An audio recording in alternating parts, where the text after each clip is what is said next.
Sadasivasamaarambham Shankaracharya-madhyamam Asmadacharya-paryantam Vande Guru-paramparam. Harihi Om Sri Gurubhyo Namaha.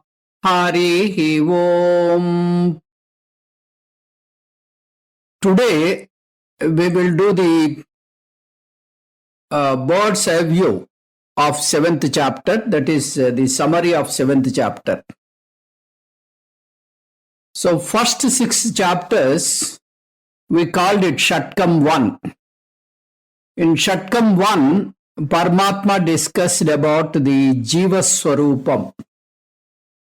7th chapter onwards, Krishna Paramatma has taken up totally a different topic, that is Ishvara Swarupam. In the first Shatkam, we have 3 main topics which were discussed. They are Jiva Swarupam, Karma Yogam, and Purusha Prayatnam.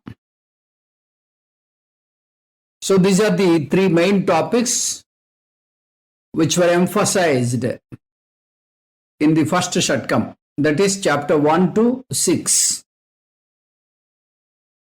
Now, the Jiva Swarupa means the real nature of Jiva. What a Jiva usually we consider is the body, mind, sense complex is Jiva. Because that is what we see in Vyavaharam. That is what we see in day-to-day transactions. But Bhagavad Gita pronounces that is not the real Jiva Swarupam. That is only Midhya Rupam, which comes and goes. So Jiva is not the body, Jiva is not the mind, Jiva is not Indriyas. So he is beyond the body, mind, sense complex. Therefore, the Dehendriya Manobuddhis, they are not the real Swarupa of Jiva. The real Swarupa of Jiva is beyond all this. The Sakshi Chaitanyam, Sachidananda Atma. This is the Chaitanya Swarupam. And this is the real Swarupa which has no beginning, which has no end. It neither takes birth nor it dies. So this is the Swarupa of Jiva. And this idea is strewn over in chapter 2, 3, 4 and 6. Then the second most important topic that Paramatma discussed in Shatkam 1 is Karma Yogam. Karma Yogam consists of 2 components, Karma and Yogam. Karma means the right action, the proper action. And Yoga means the right attitude. So right action plus right attitude is simply called the Karma Yogam. Now comes the question, what is this right action? Veda tells us what to do and what not to do. The do's and don'ts. It gives a kind of direction. It is like a manual for a human being. So whatever Veda said to do, that is called the right action. Veda Vihita Karma.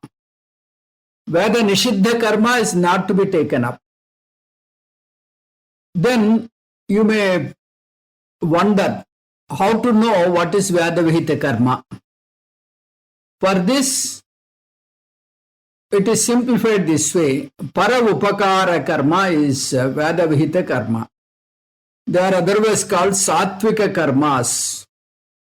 You can perform Pancha Mahayajnas.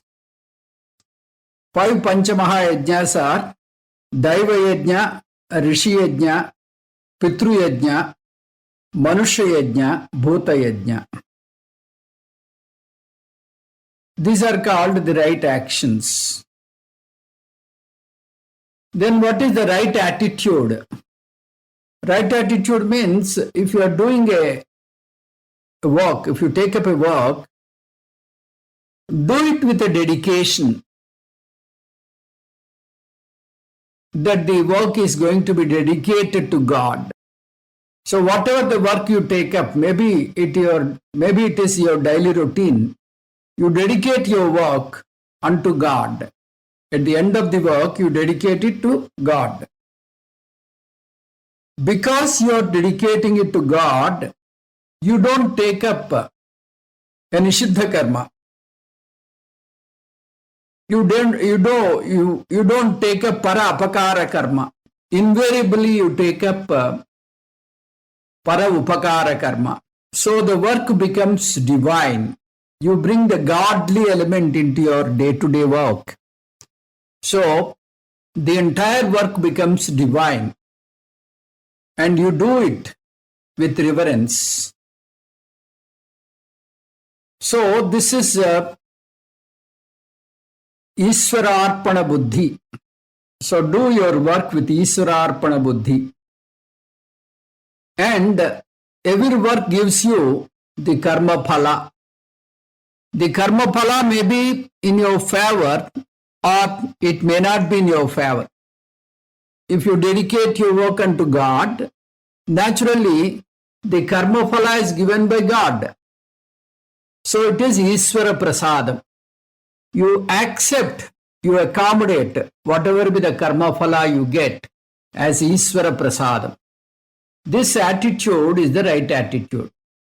The attitude consists of 2 components. One is Ishvara Arpana Buddhi, Ishvara Prasada Buddhi.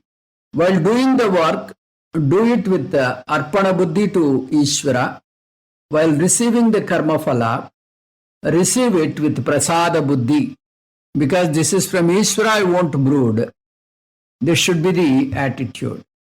This karma phala is a beautiful sadhana given by Krishna Paramatma in Bhagavad Gita. This is the second topic in the first Shatkam. Then the third and the final topic is Purusha Prayatnam. We call it free will, the human effort.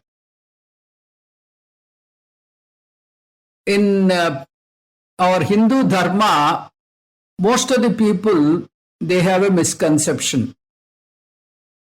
They don't understand Hindu Dharma properly.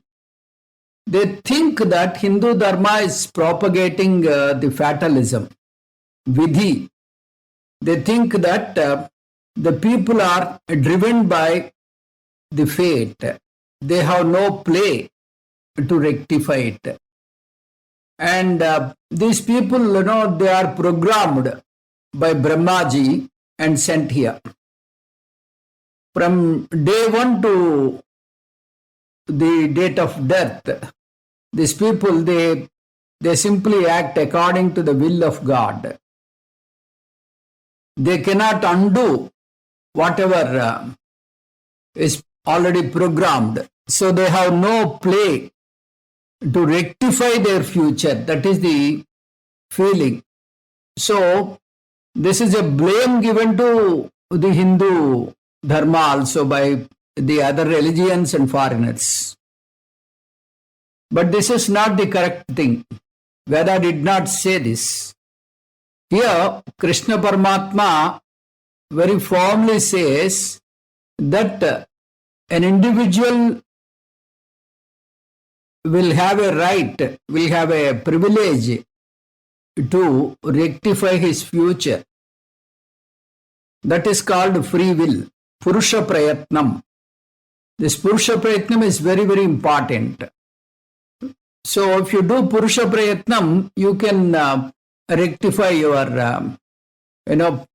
papam, you can reduce your papam. and then you may have a better life. So, for our future, who is the reason? Is it God or is it the human being? Then God is not totally responsible, human being is also not totally responsible. It is the joint effort of the God's grace and the human effort that makes our future. It is something like this. Imagine a train going uphill, like you see in Ooty or Nainital. There are some mini trains going up the hill. So they have two engines, one in the beginning, one at the end. The engine in the beginning drags the train, and the engine at the fag end pushes the train. So this way the entire train goes uphill. So similarly, the human journey is an uphill task. So you need both the components. One, the God's grace. Two, the human effort. Both are required. So this Purusha Yatnam, Jiva Prayatnam, is emphasized in this particular chapter. So we see that Purusha Prayatnam is very much emphasized here in Shatkam 1. So in total, if you understand this, it is Jiva Swarupam, Karma Yogam and Purusha Prayatnam. These are the three important topics which were dealt in Shatkam 1. Shatkam 2 is totally a different aspect. Bhagavan has given a totally different topics in Shatkam 2. In Shatkam 2, he gave again three topics. In the second Shatkam, Paramatma has given Ishvara Swarupam as the topic, the real Swarupa of Ishvara, and then Upasana Yogam, and then God's grace. These are the three components which are discussed in the second Shatkam. Second Shatkam means starting from chapter 7 up to 12. In all these chapters, these are the three important components. So, in these lines, we'll try to understand the subject. The seventh chapter can be understood as four different topics. The first topic is introduction or Upodghatam. This is dealt from Sloka 1 up to 3. And the second topic is Ishvara Swarupam. Paramatma detailed the second topic from Sloka number 4 up to 12. Then the topic number 3 is Samsara Karanam and Samsara Pariharam. Why this samsara is happening and how to avoid this, how to come out of this.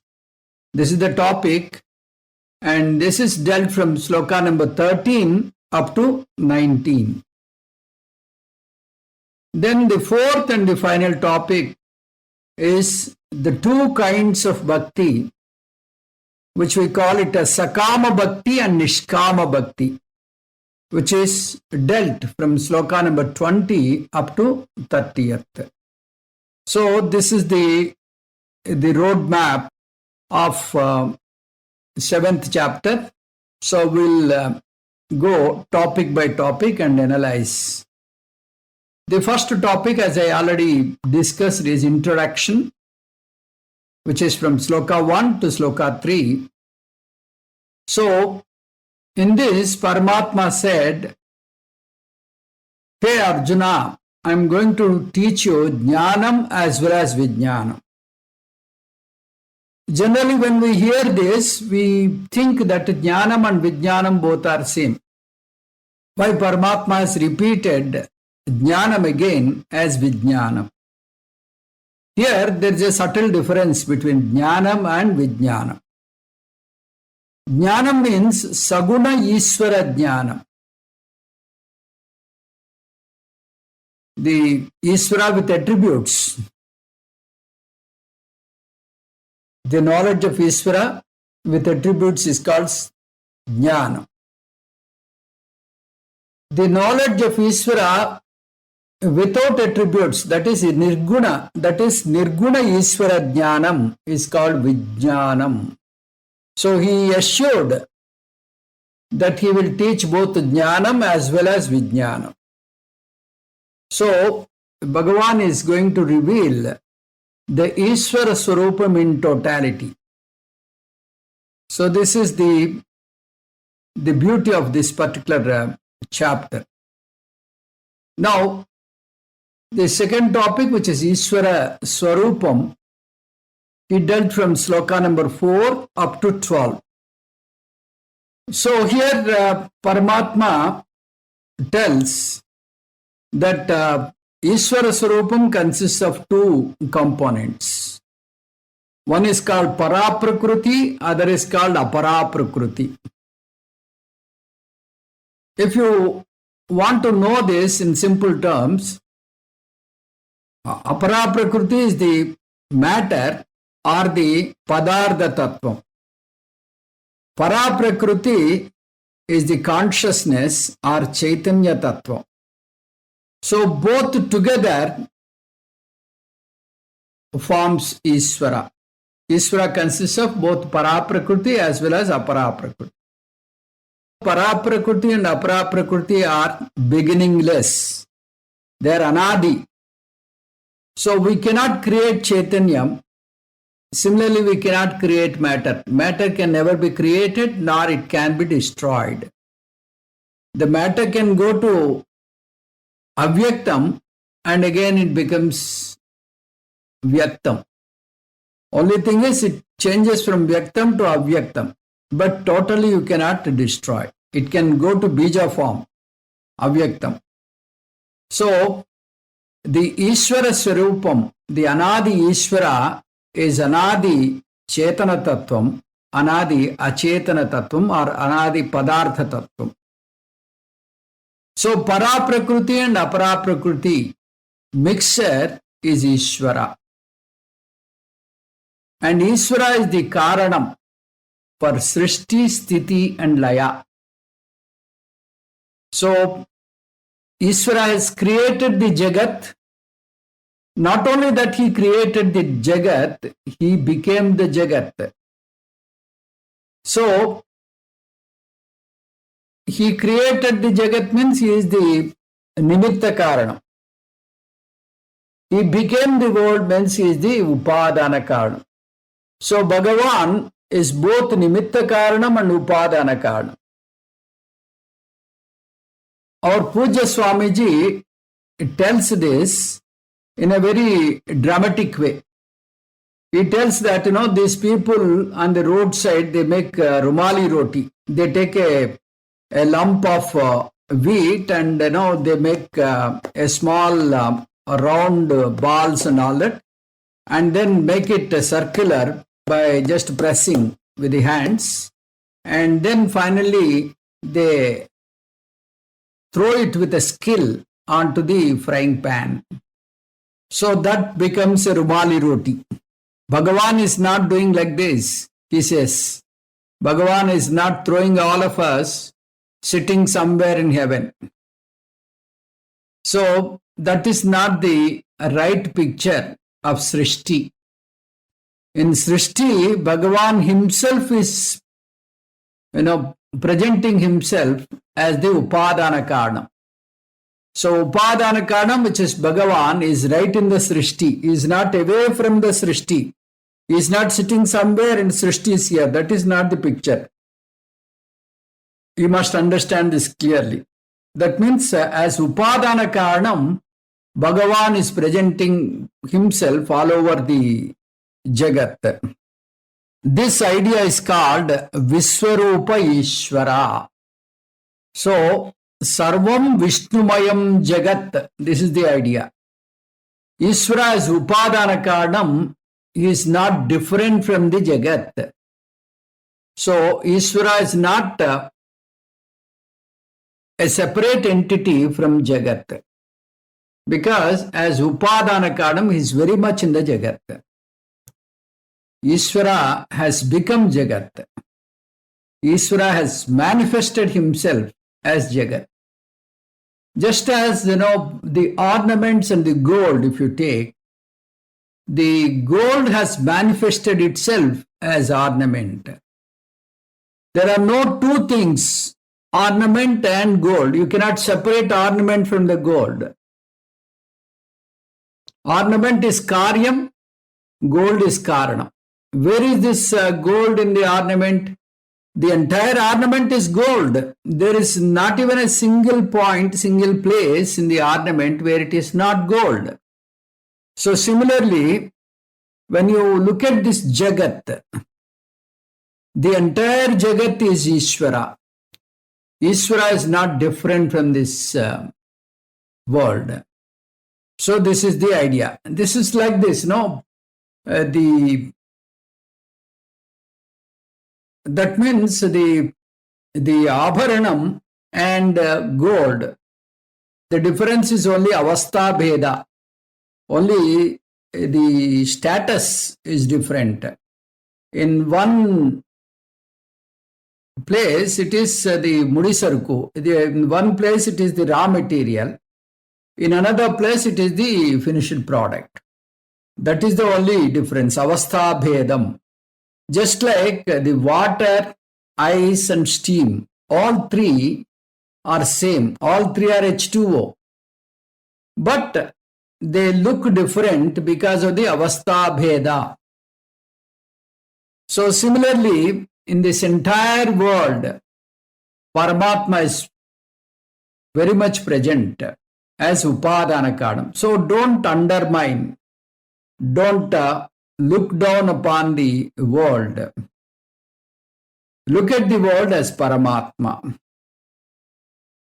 So, Paramatma has taken avatars like Krishna, Rama and all that. So, in the same way, Jagat is also an avatara. So, if you have to look for Rama or Krishna, you have to wait for so many years and do a lot of tapas. But to look at this avatara called Jagat, what do you have to do? You have to simply open your eyes with an open mind and visualize. So if you understand Jagat properly, that is Brahma. If Brahma is not understood properly, that becomes Jagat. Therefore, Bhagavan is available in Jagat. This is called Viswarupa Ishvara.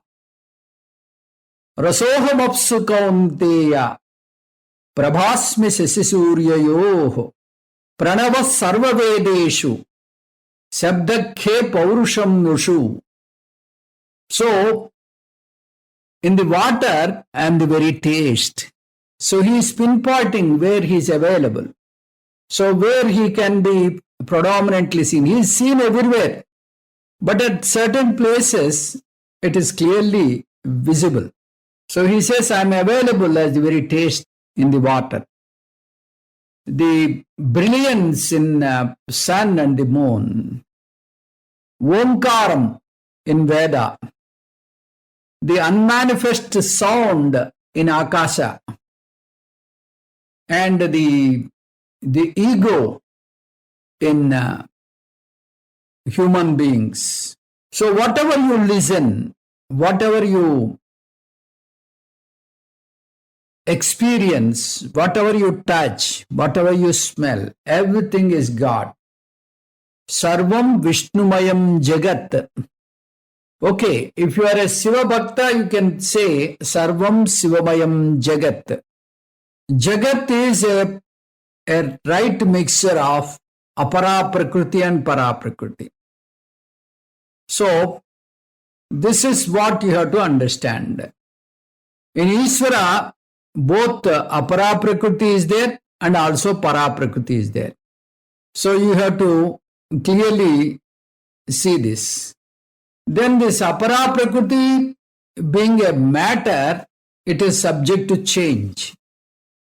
It cannot stay in one particular state. It keeps on changing. So nothing is permanent in apara prakriti. People get enamored and lured by apara prakriti and they lose sight of para prakriti.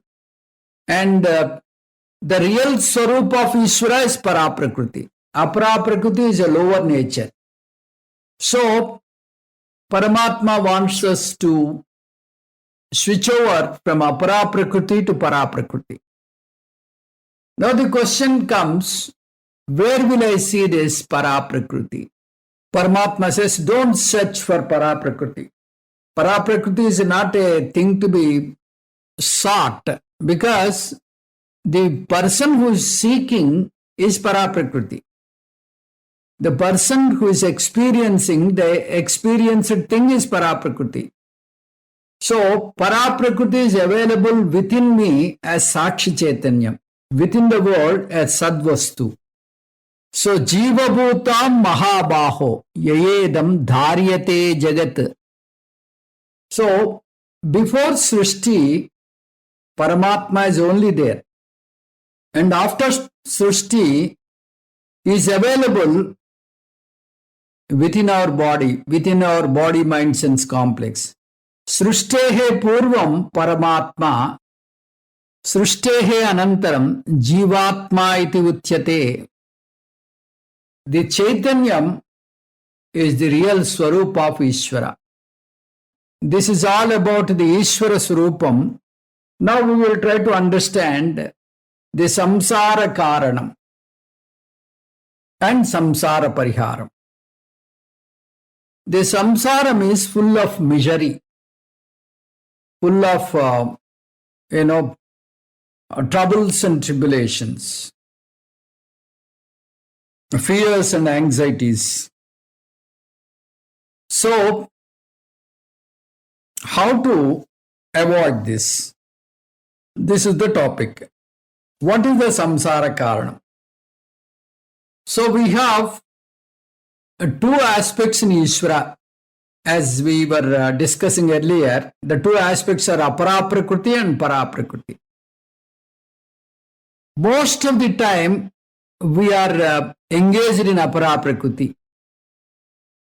We think that Santi, Bhadrata and Anandam, the peace, happiness and security are in apara prakriti. And we lean on that.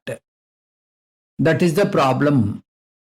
That causes the samsara. Apara prakriti being a matter, it is subject to change. It will not stay in one condition always. It keeps on changing. If you take the very body, the body is subject to 7 vikaras, 7 changes. Asti, jayate, vardhate, viparnamate, apakshiyate, vinasyate. So like this, the entire jagat keeps on changing. So we have nothing permanent to lean upon.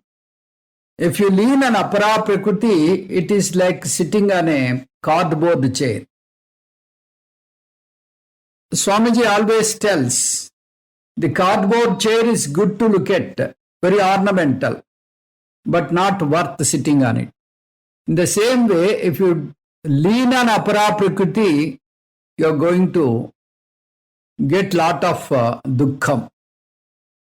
So, the idea is for entertainment, for a kind of merriment, you may use apara prakriti. For leaning permanently, you have to resort to para prakriti. That we must know. Tribhirgunam ayir bhavai yebi sarvam idan jagat mohitam nabhijanati mamebhya paramavyayam. Apara prakriti lures the people. So you should not go to apara prakriti for permanent things. It is like, going to a shoe shop for buying clothes. So if you want to buy clothes, you have to go to a clothes shop, a shop where they sell clothes. So similarly, if you want the permanent peace, happiness and security, you should go to para prakriti, not apara prakriti. So samsara pariharam. What is the solution for this samsara? Paramatma says, you have to take refuge in me. You have to take saranagati, prapatti. Daivi hyesha gunamayi, mama maya duratyaya. Mameva ye prapadyante, maya metam tarantite.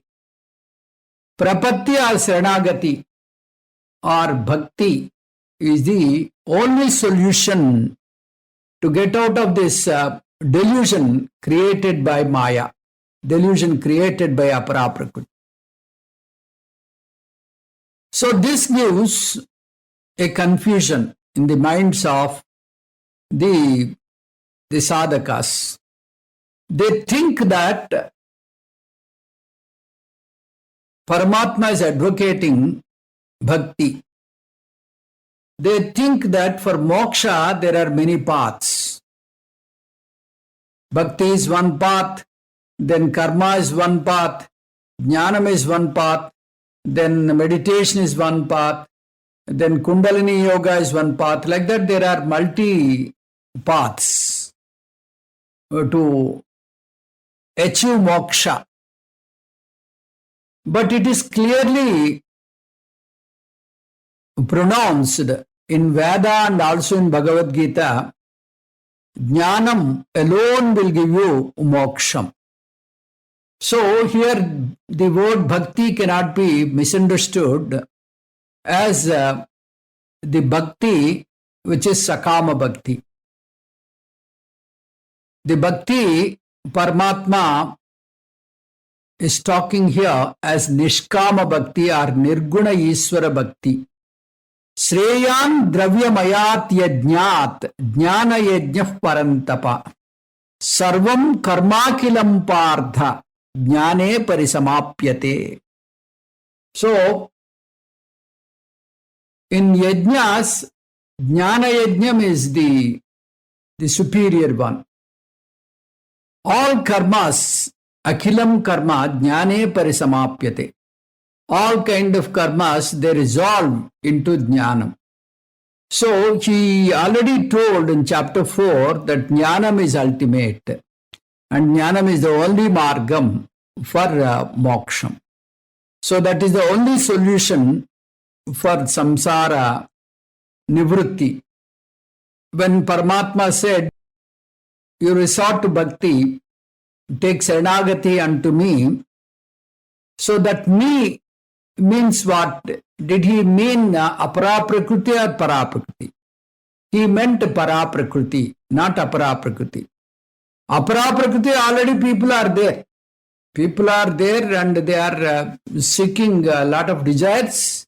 They are into sakama bhakti already.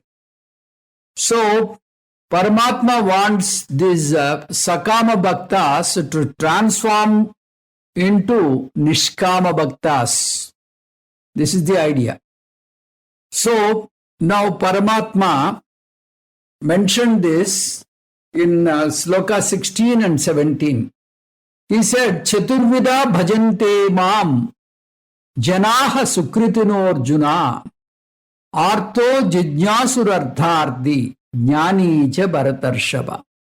There are 4 kinds of people, 4 kinds of bhaktas who approach me. Artha bhakta, ardhardi bhakta, jijnasu bhakta, jnani bhakta.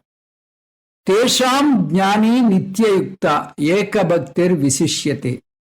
Priyohi jnaninothyardham aham sacha mama priya.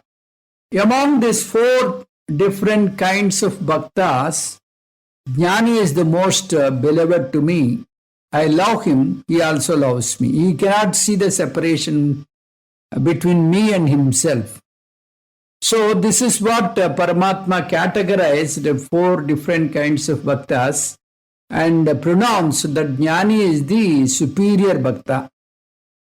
So he also said that Bahunam janmanamante jnanavan mam prapadyate Vasudeva sarvamiti samahatma sudurlabha.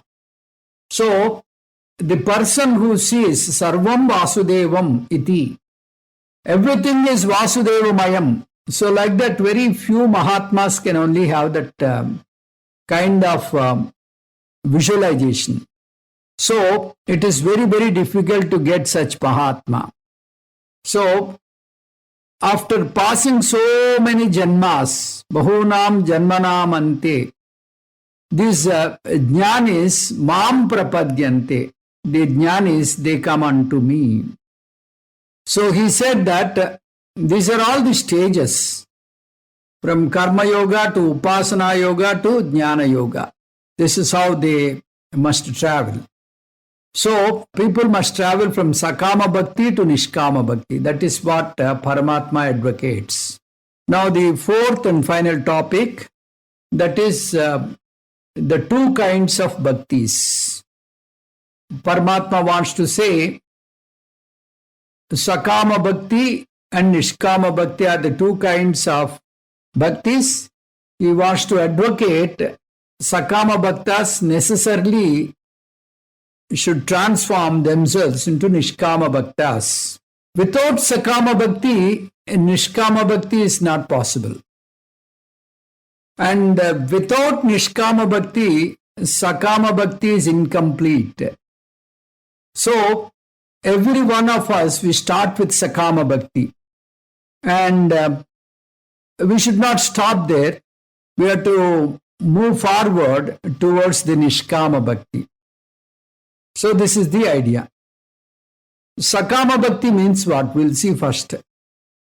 Sakama bhakti means we seek the mundane things, the local accomplishments, and we pray God to see that He gives us all these accomplishments. A lot of desires will be there in this stage. All the desires are, they are focused towards the mundane things. So we want money, we want fame, we want status, we want property, we want lot of people around us. At the most, we want higher lokas. All these things are local accomplishments. For this, Paramatma becomes means. Paramatma is not the end. Paramatma becomes means. So he is the person who helps us to get all these things. So it is not sinful to have Sakama Bhakti. It is quite all right in the beginning. Every one of us will start our journey with Sakama Bhakti. Especially as a student, most of the people, they resort to Sakama Bhakti. They pray God, tomorrow's paper should be very easy. So that is the way we all started like that. So Sakama Bhakti is perfectly okay in the beginning. It will not make you fall down, but to grow spiritually, that is not the way. So you have to move towards the Nishkama Bhakti. Because the Sakama Bhakti has got 3 doshas. What are the 3 doshas?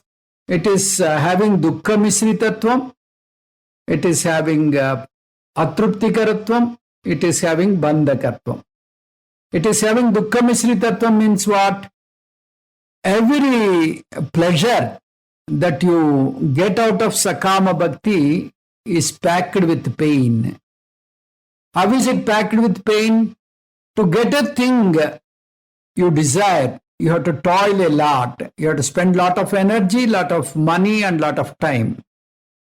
So you have to exert a lot. That means arjane dukkham. After you get that thing, you have to see that it remains with you for some time. And there again you incur dukkham, that is rakshane dukkham. And a day will come, it will fall. Nase dukkham. Because everything is fleeting in this world. There's a day where you lose it. So rakshane dukkham. Arjane dukkham, rakshane dukkham, nase dukkham.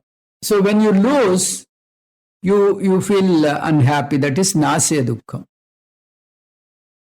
So this way, every pleasure has a potential pain in it. Then it has got atruptikaratvam. Nothing is final. Nothing gives you the ultimate happiness. You think that this is the end of it. I will get the maximum happiness.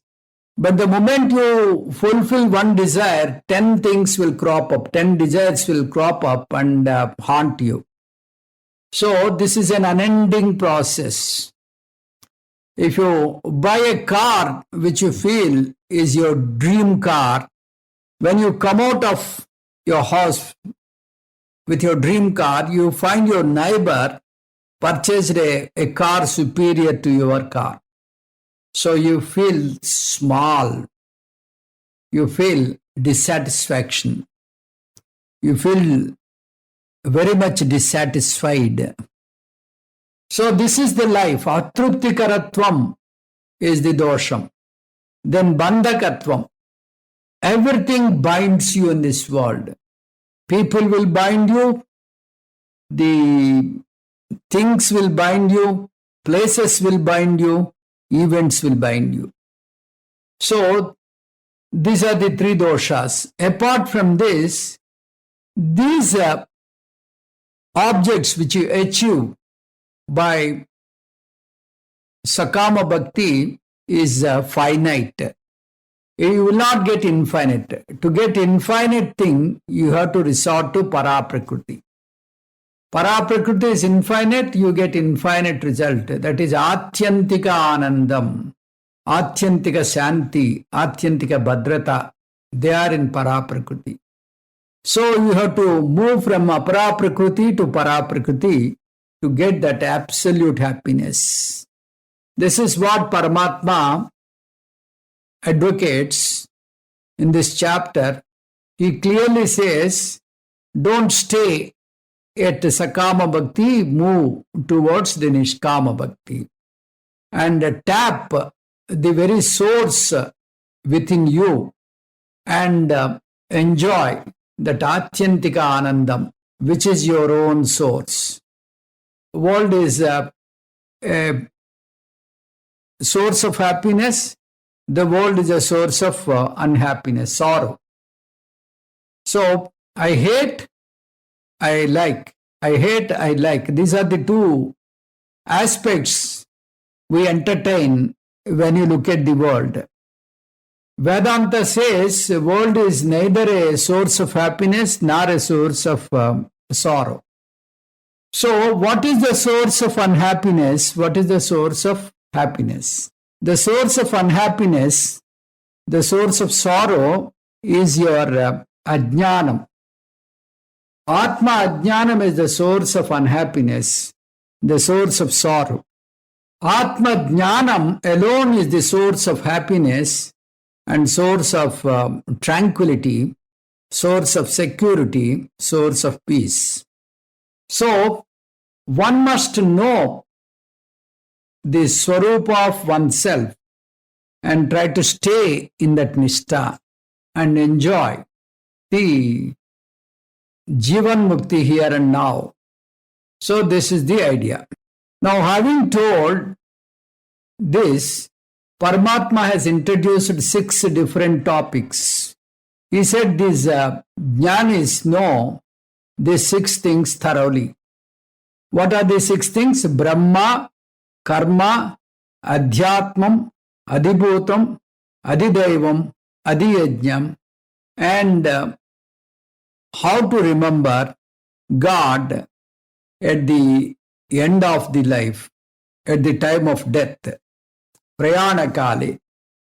So this raises the curiosity in the mind of Arjuna. So far now he has not talked about the six different topics. Suddenly Paramatma introduces six topics. So Arjuna questioned, kindly explain these six topics. That is Brahma, Karma, Adhyatmam, Adhibhutam, Adhidevam, Adhiyajnam, and how to remember God at the time of death. So this gives rise to the 8th chapter. In 8th chapter, Paramatma gives the description, detailing of these 8 topics. Next class will start the chapter 8. So we will know all these things. Om Tat Sat Sarvam Sri Krishna Arpanamastu. Om Purnamadah Purnamidam Purnat Purnamudatyate Purnasya Purnamadaya Purnamevavasishyate. Om Shanti Shanti Shanti. Harihi Om Sri Gurubhyo Namaha. Harihi Om.